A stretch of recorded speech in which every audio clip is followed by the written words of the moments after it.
ইউনূস নিজে খুনি, তার সমন্বয়করা খুনি।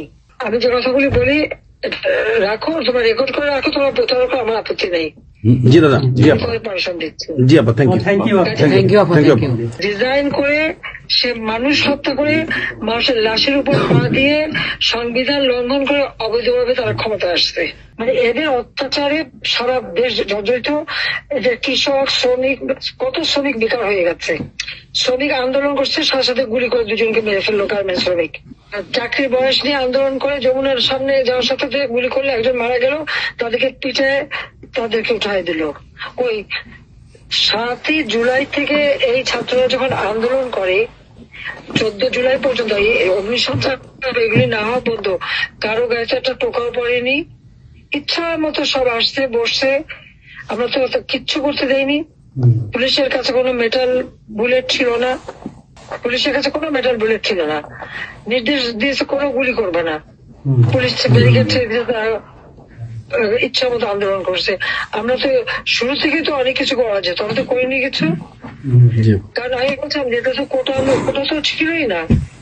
11 জুলাই থেকে তো কোটা স্থগিত হয়ে গেছে, কোটা তো আমি বাতিল করে দিয়েছি, আর কোটা আমরা নিয়ে গেছি। যেখানে কোটাই নাই, তা আন্দোলনটা কিসের জন্য ছিল? তারপরে আমাদের মন্ত্রীরা বসলো, তাদের সাথে সব দাবি মানা হলো। দাবি মানার পরে আবার এক দফা তবে সেক্ষেত্রে খুন করো, এই তো আকাঙ্ক্ষা ছিল আমাকে হত্যা করা। আপনাকে হত্যা করা মানে বাংলাদেশকে হত্যা করা, ওরা তো হত্যা মামলা। আবার হত্যা মামলা দিয়ে আবার এখন বলে গণহত্যার বিচার হবে। গণহত্যা বিচার আমার না, গণহত্যার বিচার হবে ইউনূসের।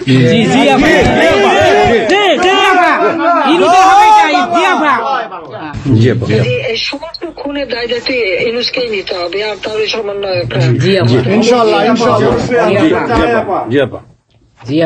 সে যে হত্যার সঙ্গে জড়িত প্রমাণ পাওয়াই যায়। সে যত জঙ্গিদেরকে ছেড়ে দিল, হলি আর্টিস্টদের মতো ঘটনা ঘটলো, তাকে 21 আগস্ট গ্রেনেড হামলায় আসামি তাকে এবং অন্য যত জঙ্গি ছিল সবাইকে সে মুক্তি দিয়ে দিয়েছে। কারণ এই জঙ্গিদের সাথে তার একটা যুক্ত ছিল, তার একটা সংযোগ ছিল। কাজে বাংলাদেশটাকে সে একটা জঙ্গির দেশ হিসেবে পরিণত করতেছে। আজকে সাধারণ মানুষের অবস্থাটা কি দেখো, সাধারণ মানুষ আজকে খেতে পায় না, পড়তে পায় না। মানুষ তো এখন বলে যে আগের সরকারই ভালো ছিল, শেখ হাসিনার সরকারই ভালো ছিল। 97,000 কোটি টাকার বাজেট, কয়লা কেনা, এলএনজি কেনা, ডিজেল পেট্রোল কেনা, খাবার সবকিছু ব্যবস্থা করা, সারের জন্য সার কেনার সব ব্যবস্থা করে আসছে। যে এলএনজি আমার সময় যখন বাজারে 10 টাকা, আমরা সেটা 9.93 দামে কিনলাম। সেই 9 টাকা 9 পয়েন্টের যেটা কিনা সে 14 তোমার 5 একটা, আর 14.65 এই দামে কিনলো। ডাবল দামে সে কিনতে গেল কিসের জন্য? এখন তো বাজারের দাম আরো কমছে। শেয়ার মার্কেটে টাকা উধাও, ব্যাংকে টাকা নাই, ব্যাংকের টাকা উধাও, গেল কোথায়? আমেরিকা। 20 লক্ষ মেট্রিক টন খাদ্য আমি রেখে আসছি। 1 কোটি পরিবারের জন্য টিসিবির কার্ড দিছি, মাত্র 30 টাকা কেজিতে তারা চাল কিনতে পারবে এবং ডাল, তেল, গম কিনতে পারবে। সেই ব্যবস্থা করে আসতে হবে সস্তায়। 43 লক্ষ মানুষকে বাদ দিছে সেখান থেকে। কেন বাঁধলো? আওয়ামী লীগের সরকার করছে। বাদ দিতে আওয়ামী লীগের। তার মানে তুমি আরেকটা চেষ্টা করো, 43 লক্ষ আওয়ামী লীগ পেল, তখন তো 1 কোটি ছিল, বাকি তো অন্য দলের। আওয়ামী লীগ তো দল দেখে নাই, আওয়ামী লীগ দেখছে যারাই আবেদন করছে তাদেরই দিয়েছে, সে যে দলমত নির্বিশেষে সবার জন্য। আওয়ামী লীগ মানুষের জন্য করে, এটা আওয়ামী লীগ সরকার করছে এর জন্য। ছাত্রদেরকে সেটা বিভ্রান্ত করছে। এখন সাধারণ ছাত্রছাত্রীরা যারা এই বিভ্রান্ত এই খুনিদের সাথে যুক্ত, আমি তাদেরকে বলবো তাদের আবেদন করেছিলাম, বুঝতে পারছেন না যে কি হচ্ছে, আপনাদের বাচ্চাদের আসতে দিন। তারা দিচ্ছে বাচ্চাদের আসতে। অনেকে তো আপনাদের হারালো, তখন যদি আমার কথাটা শুনতো তো এই আহত হতো না। তা আজকে তারা নিশ্চয় উপলব্ধি করতে পারছে, সেটা আমি বলবো যে এখন যারা এই সাধারণ ছাত্রছাত্রী নাবিজের সঙ্গে যুক্ত হয়েছিল তাদের প্রতি আমাদের কোনো ক্ষোভ নেই, কিচ্ছু নেই, বরং তারা লেখাপড়া করতে আমরা সেটা চাই। কিন্তু আমার কথাটা হচ্ছে আমাদের ছাত্রলীগ করাটা কি অপরাধ? আওয়ামী লীগের সন্তান হচ্ছে তার জন্য কি অপরাধ? তাদের পরীক্ষা দিতে দেবে না, ভাইবা দিতে দেবে না, ইউনিভার্সিটিতে যেতে দেবে না, স্কুলে যেতে দেবে না, কলেজে যেতে দেবে না। What is this? আর এই ছেলে পেলেদেরকে কিভাবে বেয়াদব বানিয়েছে? স্কুলের প্রিন্সিপাল, টিচার তাদেরকে তার জুতোর মালা পরায়, গাছের সাথে বাঁধে, তাদেরকে দিয়ে রিজাইন করায়। লাঠি সোটা নিয়ে জীবন, আমি জানি পৃথিবীতে কোনো দেশে এই ঘটনা ঘটছে কিনা। চিফ জাস্টিস তার বাড়ি হামলা, চিফ জাস্টিসের হামলা। যাদের আত্মসম্মান বোধ আছে তারা থাকে না, উনি সাথে সাথে রিজাইন করে দিছে। কতজন মানে জজ তাদেরকে এজলাসে ঢুকতে দেবে না, তাদের রিজাইন করার জন্য চাপ দিছে। রিজাইন করে না থেকে তাদেরকে কোন কোর্ট দিতে না, তাদেরকে বাতিল করে দিয়েছে। ইলেকশন কমিশনকে বাতিল, আমাদের মানবাধিকার কমিশনকে বাতিল, আমাদের পাবলিক সার্ভিস কমিশন বাতিল। চাকরি দিতে পারছে না, চাকরি দিতে পারছে না। পাবলিক সার্ভিস কমিশন অচল করে দিয়েছে। এই ছেলেপেলেরা যাবে কোথায়? আজকে তারা কাজ করার সুযোগ নেই। একের পর এক ইন্ডাস্ট্রি বন্ধ, আগুন দিয়ে পুড়িয়ে দিয়েছে ইন্ডাস্ট্রি অথবা বন্ধ করে দিচ্ছে।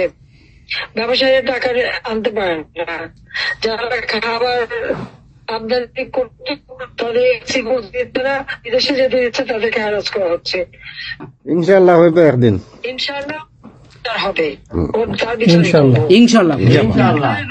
আপা 152 জন সমন্বয়কের মধ্যে ওর বিচার আমি করব। একজনকেও কিন্তু গুলি করা হয় নাই বা কেউ গুলিবিদ্ধ হয় নাই, গুলিবিদ্ধ হয়েছে সাধারণ জনতা। তার মানে ওরা মারছে এগুলোকে। ইন্ডেমনিটি দিয়েছিল 15 আগস্ট হত্যাকারীদের পুলিশ। আমি বলছিলাম বিচার করবো, আমি বিচার করি নাই, করছি ইনশাল্লাহ। ইনশাআল্লাহ দেশে বিচার হবে ইনশাআল্লাহ। অবশ্যই অপরাধীদের বিচার জাতির বিচার শুরু করেছিলেন জিয়াউর রহমান এসে সে বিচার বন্ধ করে দেয়। এই যুদ্ধ অপরাধীদের উপদেষ্টা বানায়, মন্ত্রী বানায়, প্রধানমন্ত্রী বানায়। খালেদা জিয়া তাদেরকে মন্ত্রী বানায়, জি জি, এরশাদ তাদেরকে এমপি বানায়, আবার ইয়ে বানায়, কি বলে, রাজনীতি করার সুযোগ দেয়, রাষ্ট্রদূত করছে, রাষ্ট্রপতি পদে প্রার্থী করে। খালেদা জিয়া ভোট চুরি করে এই খুনিদেরকে পার্লামেন্টে বসায় রচিত। আমি বলছি আমি বিচার করবো, আমি বিচার করতে পারছি, আল্লাহ আমাকে সেই সুযোগ। এই ছাত্র হত্যার জন্য, জনগণ হত্যার জন্য, পুলিশ হত্যার জন্য আওয়ামী লীগের নেতাকর্মী এবং মাইনরিটি, হিন্দু, বৌদ্ধ, খ্রিস্টান কেউ বাদ যায় নাই। আক্রমণ করছে, হিন্দুদের বাড়ি ঘর মন্দির ভাঙছে, বুদ্ধিস্টদের প্যাগোডা ভাঙছে, সেখানেও তাদের ছেলেদের হত্যা করছে সেই খাগড়াছড়ি এবং রাঙামাটিতে। প্রত্যেকের উপরে এরা হামলা করছে, করে করে তাদেরকে মারছে। মাইনরিটিদের উপরে যে অত্যাচার। আবার দাবি উঠায় কি ইসকন নিষিদ্ধ করতে হবে, আর সংবিধান থেকে সেকুলার শব্দ বাদ দিতে হবে। কেন বাদ দিতে হবে? এই সংবিধান জাতির পিতা দিয়ে গেছেন, এটা লাখো শহীদের রক্তের বিনিময়ে পাওয়া। এদের কলমের খোঁজো, জিয়াও এটাকে নিয়ে খেলছে, এসবও করছে, খালেদা জিয়াও করছে, কিন্তু আবার আমরা সেই সংবিধান ফিরিয়ে এনেছি, মানুষের অধিকার আমরা নিশ্চিত করেছি। এবং এই সংবিধানেরই 7ম অনুচ্ছেদের গ, অবৈধভাবে অনির্বাচিত কোন কেউ যদি ক্ষমতা চায় তাহলে তার বিচার হবে। এবং ইউনূস, তার কোন সাংবিধানিক ভিত্তি নাই, সে অসাংবিধানিক ভাবে অবৈধভাবে ক্ষমতা দখল করছে। ইনশাল্লাহ তার বিচার ওই সংবিধান মোতাবেকই হবে, এবং তার ওই চালা চামুন্ডার যে করার সাথে আছে আর উপদেষ্টা এবং সমন্বয়কারী সবকটার বিচার বাংলা মাটিতে হবে। ঘুষখোরের কোনো জায়গা নাই বাংলাদেশে আপা। জি আপা, আজকে সারা দেশের মানুষ হাহাকার। জি জি, জীবনের নিরাপত্তা নাই, যে কোনো ঘরে ঢুকতেছে অমনি তাদেরকে খুন করে, লুটপাট করে। ডাকাতি হইতেছে, চুরি হইতেছে। এই ছাত্র নামদারিরা এমপি হোস্টেলে যে সব তালা ভাঙছে, সব লুট করছে, মন্ত্রীদের বাড়িতে তালা ভাঙছে, লুট করছে, আমাদের প্রত্যেকের গণভবন থেকে শুরু করে সবই তো লুট করছে। এবং ইউনুস নিজেই তো গণভবনে গেছিল লুট করতে। ছবি দেখো না?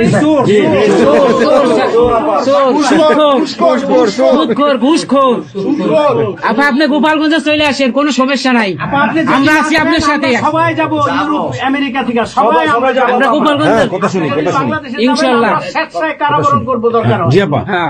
বলেন প্লিজ। ওই আগুন দিয়ে পোড়ানোর পরে যেটুকু অবশিষ্ট ছিল সেটা লুট করতে গেছিল। তো চোর, জি, বড় চোর, সুদখোর। ঠক। জি আপা। আপা, আবার বিচার করবে আমাদের। আপা, আচ্ছা আমি ও বিচার করবে জনতা। জনতা তো করবেই, আমরা নিজেরা করবো আপা, ফাঁসি চাই না, নিজের হাতে আমরা করবো। দৃষ্টান্তমূলক ফাঁসি চাই, যেটা জনগণ দেখবে ওই ফাঁসি চাই। যার যার বাড়ি ঘর পড়াইছে করছে। আপা দেশের থেকে সব গরিব মানুষ এখন গ্রামে যাচ্ছে, খাবার পাচ্ছে না, কিচ্ছু পাচ্ছে না, খুব কষ্টে আছে সাধারণ পাবলিক, খুবই খারাপ আপা। আমরা দোয়া করি আপনি তাড়াতাড়ি আসেন। বৃহত্তর নোয়াখালীর অবস্থা অনেক খারাপ আপা। সারা বাংলাদেশের অবস্থা খারাপ বানায় রাখছে ওরা আপা, সারা বাংলাদেশটাকে একটা বদ্ধ ভূমি বানায় রাখছে, যেখানে সেখানে হত্যা, মানে এমন কোন লোক নাই যারা এখন শান্তিতে আছে। সবাই একটা কথাই বলে যে আগেই ভালো ছিল, আগে সরকারি ভালো ছিল। আমরা ভুল করেছি আপা, এই কথা সবাই বলে। সবাই অনুতপ্ত আপা। আপনি বলেন প্লিজ বলেন আপা প্লিজ। প্রত্যেকটা জায়গায় তো এইভাবে। এবং এখন আবার সে ওই আর একটা পদক্ষেপ নিচ্ছে, এদিকে প্রায় 80 জন প্লাস আরো 35 জন, সেই সাথে 300 লোক, তারা জেলা, উপজেলা, ইউনিয়নে সার্ভে করতে পাঠাচ্ছে। সবাইকে বলে দাও ওই সার্ভে করতে কারা যায়, কাদের নাম লিখছে। Definitely you could get it. Yeah. আমরা চাই আপা আপনি সুস্থ থাকেন, আপনি সুস্থ থাকলে বাংলাদেশ সুস্থ থাকবে, বাংলাদেশ ভালো থাকবে। আপনাকে আবার আমরা ফিরিয়ে এনে বাংলাদেশকে আবার এগিয়ে নিয়ে যাওয়ার জয়ের মালা পরাবো আবার, আবার জয় বাংলা, জয় বাংলা, জয় বঙ্গবন্ধু। জি আপা প্লিজ। তোমাদের যে দেশে আছো সেই দেশে স্যার ডেনমার্ক আমেরিকা সবাই এখানে আছি আপা, ডেনমার্ক আমেরিকা সবাই আছি। আপা আপনি এখন আমাদের কিছু নির্দেশনা দেন, আমরা প্রবাসী থেকে কি করতে পারি, এবং বাংলাদেশে আমাদের যে ফ্যামিলি আছে, আত্মীয় স্বজন আছে, আমাদের যে বিভিন্ন দলের নেতৃবৃন্দরা আছে, আমরা কিন্তু অর্থনৈতিক থেকে বিভিন্ন ভাবে সহযোগিতা করতেছি, যার যেভাবে পারি আমরা। বাকিটা আপা আপনি নির্দেশনা দেন, আপনার নির্দেশনার মতো আমরা কাজ করবো বাংলাদেশে এবং প্রবাসে। তোমাদের যেটা করতে হবে, একটা হচ্ছে তোমরা যে দেশে আছো সেই দেশের আইন কানুন মেনে ওখানকার যারা নির্বাচিত প্রতিনিধি বা সরকার বা যে বিভিন্ন মানবাধিকার সংস্থা, তারপরে 165 জন সাংবাদিকের চাকরি নাই, তাদের অ্যাক্রেডিটেশন কার্ড বাতিল করে দিছে। 106 জন সাংবাদিকের বিরুদ্ধে হত্যা মামলা দিছে এবং আমাদের কতজনকে গ্রেপ্তার করে জেলে ঢুকাইছে, মানবিক জীবন যাপন করছে। সাংস্কৃতিক কাজ করতে পারে না, ব্যান্ড শোরা, ব্যান্ড কোন অনুষ্ঠান করতে পারে না, পাকিস্তান থেকে ব্যান্ড শো এনে করায়, অথচ আমাদের দেশে ব্যান্ড শো যারা তারা এখন কাজ পায় না। এরা আবার এদের সাথেই ছিল, তারাও লাল রং লাগাইছিল, এখন আর তাদের পাত্তা নাই, কাজ পায় না। স্বীকৃতি কর্মকাণ্ড বন্ধ, সমস্ত সামাজিক নিরাপত্তার যত গরিব মানুষ আমরা বয়স্ক ভাতা, বিধবা ভাতা, মুক্তিযোদ্ধা ভাতা যা যা দিয়েছিলাম সেগুলি সব বন্ধ করে দিয়ে সেটাকে মেরে খেয়ে গেছে। এমনকি মানে সারা দেশটাকে একটা লুটের রাজত্ব, খুনের রাজত্ব সৃষ্টি করছে। এই বিষয়টাই যে মানবাধিকার লঙ্ঘন, সাংবাদিকদের উপরে নির্যাতন, সাংবাদিকদের অত্যাচার করা, মহিলা সাংবাদিকদের যেভাবে অপমান করছে, এই বিষয়গুলি জনমত তোমাদের তৈরি করতে পারে আন্তর্জাতিক পর্যায়ে। ইউনুসের যে বিভৎস চেহারাটা, ওইটাই আজকে মানুষের কাছে স্পষ্ট হয়ে গেছে। একটা রাষ্ট্র চালাতে সে টোটালি ব্যর্থ। এই জিনিসগুলি কি আপা? আপা আমি একটা বলি, ইউনুস সাহেব রাখছে 4টা টোকাই রাখছে সাথে। চারটা টোকা রেখে। আর আপনি চিন্তা করেন না, বাংলাদেশে গৃহযুদ্ধ হবে তখন আপনাকে দেখবে। এটা তোমাদের একটু করতে হবে। ইউরোপিয়ান ইউনিয়নে যেখানে তোমার ওখানকার পার্লামেন্টে যেখানে আসো, সব জায়গায় এই জনমতটা তৈরি করতে হবে। সন্ত্রাসের রাষ্ট্রে পরিণত করছে বা মানুষ খুন করছে, আজকে খুন করছে। আজকে তুমি জানো আমাদের মোহাম্মদ হোসেন মায়ের বাড়িতে আগুন, এইগুলি সে করে বেড়াচ্ছে এবং সমস্ত এই ইচ্ছা মতো। কাজে তোমরা এই বিষয়গুলি তোলো। আর আত্মীয় স্বজন, বন্ধু বান্ধব, পরিচিত যারা আছে, খুবই কষ্ট আছে, তাদেরকে সাহায্য করো। মামলা দিয়ে দিয়ে আমাদের নেতা কর্মীদের চরম হয়রানি করে যাচ্ছে। তাদেরকে সহযোগিতা করা, এই যে আইনজীবী ঠিক করা এবং আন্তর্জাতিক ভাবে কিভাবে মানে এদেরকে জনমত সৃষ্টি করা, সরকার যে অপকর্মগুলি করছে সেগুলি তুলে ধরা, এই কাজগুলি তোমাদের আপা একটা জিনিস একটু সন্দেহ লাগতেছে আপা। তাদের সাথে তোমরা থাকবা, কাজ করবা। আর দেশের ভিতরে মানুষকে যে এই সরকারকে না তাহলে দেশের মানুষের মুক্তি দেয়। হ্যাঁ আপা, আমি একটু একটা কথা বলতে চাই। একটা জিনিস একটু সন্দেহ লাগতেছে যে পাকিস্তান থেকে যে শিপের মধ্যে কতগুলি কন্টেনার আসলো, এইটা কেন এবং এত দ্রুত ওরা কিভাবে পাকিস্তানের সঙ্গে ব্যবসায়িক সম্পর্কটা গড়লো? কারণ এইটা তো কোনোদিন ছিল না বাংলাদেশে, ৭১-এর পরে এটা হয় নাই আপা। এখন এইটা নিয়ে আমাদের আপনি তো অবশ্যই আপনি অনেক কিছু অবগত আছেন, এটা আমাদের জানার প্রয়োজন। এই তথ্যটা আমাদের বের করা উচিত যে কোনো ভাবে, গোয়েন্দা বলেন, যে কোনো ভাবে আমাদের তো কিছু না কিছু আছে, এদের মাধ্যমে এই জিনিসটা আমাদের খুবই দ্রুত বের করা উচিত। এরা কি মনে করতেছে, মনে হয় সম্ভবত ভয় পাইতেছে যে আমরা হয়তো দেশে একটা অরাজকতা সৃষ্টি করুম, ওরা একটা গৃহযুদ্ধের প্রস্তুতি নিতেছে অস্ত্র। আমার কাছে সন্দেহ। ওইখানে দুজন যে মাল ডেলিভারি করে ওই জায়গাতে কন্টেনারের ওইখানে 2টা লোকের চাকরি চলে গেছে।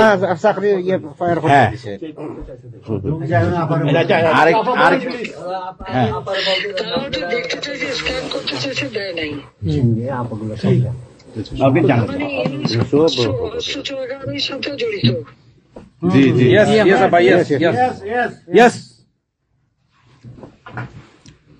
আপা এই দেশটাকে তো ওরা আবার সেই পাকিস্তানের পর্যায়ে নিয়ে গেছে। আমাদের এই দেশটাকে আবার উদ্ধার করতে হবে ইনশাল্লাহ। এজন্য আমাদের যা করতে হবে প্রবাসী এবং দেশে, আপা আমরা যারা বাহিরে আছি আপা, আমরা প্রয়োজনে দেশে গিয়ে আবার ওই মুক্তিযুদ্ধ আমরা দেখি নাই ৭১-এ, আমরা নতুন মুক্তিযুদ্ধে আমরা অংশ নিব আপা ইনশাআল্লাহ। এই দেশকে উদ্ধার করতেই হবে আপা আমাদের। একটা শুনি। জি আপা বলেন। আপা আমরা শেষ করবেন। আমরা ডেনমার্ক আওয়ামী লীগের পক্ষ থেকে এই জায়গায় আমরা যারা আছি, আমাদের বয়োজ্যেষ্ঠ নেতৃবৃন্দ আছে। হ্যাঁ, ডেনমার্ক আওয়ামী লীগের বয়োজ্যেষ্ঠ নেতৃবৃন্দ আমরা এখানে উপস্থিত আছি। আমরা আজকে প্রতিবাদ সভা ডেনমার্ক আওয়ামী লীগের এই ইউনূস সরকারের যে এই যে অগণতান্ত্রিক কাজ, এই সন্ত্রাস ইউনূসের যে অগণতান্ত্রিক কাজ, তার বিরুদ্ধে আমরা মাফিয়ার বিরুদ্ধে আজকে প্রতিবাদ সভা হচ্ছে। সেই জায়গাতে আমাদের ডেনমার্ক আওয়ামী লীগের উপস্থিত আছে বাবু সুভাষ ঘোষ, আমাদের আপনি জেনে থাকবেন সবারই নামই, লিঙ্কন ভাই, লিঙ্কন মোল্লা, খোকন মজুমদার, আমাদের নঈম বাবু, আমাদের স্বামী দাস, আমাদের অবশ্যই মোহাম্মদ শহীদ, আমাদের মাহবুর রহমান, এখানে লিমন, তারপরে আমাদের সাব্বির, তারপরে উপস্থিত আছেন আমাদের শামীম খালাসি, বোরানুদ্দিন, আমাদের মাসুদ চৌধুরী, স্বামী দাস, হিল্লোল বড়ুয়া, লিমন, অনেক নেতাকর্মী দাদা আপা, অনেক নেতাকর্মী উপস্থিত আছে। আমরা আপনার জন্য আজকে দোয়া করব, দুহাত তুলে আপনার দীর্ঘায়িত কামনা করছি।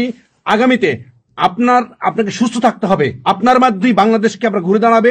যেমনি ভাবে আমরা 1981 সালে আপনি সেই বাংলাদেশের হাল ধরেছিলেন, বাংলাদেশের মানুষের গণতন্ত্র, বাংলাদেশের মানুষের মুখে হাসি ফুটায় নিয়ে আসছিলেন, আপনার মাধ্যমে আমরা ইনশাল্লাহ ওই দিনে আগামীতে ফিরে আনবো।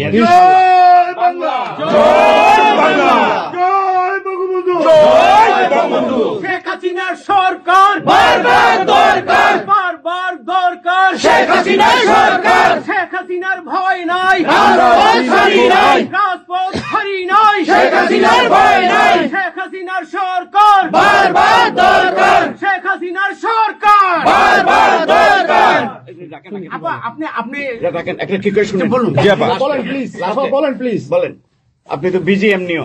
জি হ্যাঁ আপা, আরেকটা জিনিস আমি জিজ্ঞেস করি আপনাকে, এত বড় একটা ঘটনা আপা আমাদের উপর ঘটে গেল, আপা আমার আমাদের গোয়েন্দারা কি করছে আপা? এই প্রশ্নের অ্যান্সার আবার দিয়েন না। আমাদের সাংগঠনিক অ্যান্সার যেটা হয়েছে, আমরা যেহেতু রেকর্ড করেছি এই অনুষ্ঠানটা, সেই এই পর্যন্তই থাক, আমাদের মনে বলে ভালো। এই পর্যন্ত আপনারা শেষ করছি। আপনাকে আবার ধন্যবাদ, আপনার জন্য দোয়া করছি, আপনার দীর্ঘায়িত কামনা করছি আপা। আপা আপনি শেষ করুন, সাংগঠনিক নির্দেশনা দেন। আপনি শেষ করুন আপা, তারপরে আমরা শেষ। জি আপা, আমরা শেষ করছি। হ্যাঁ, রেকর্ডিং বন্ধ। ধন্যবাদ। রেকর্ডিং বন্ধ করুন, সব রেকর্ডিং বন্ধ করুন, সবাই রেকর্ডিং বন্ধ করুন, সবাই বন্ধ করুন, সবাই বন্ধ করুন। হ্যাঁ, এই রেকর্ডিং বন্ধ করুন, রেকর্ডিং বন্ধ করুন, বন্ধ করুন, রেকর্ডিং বন্ধ করেন।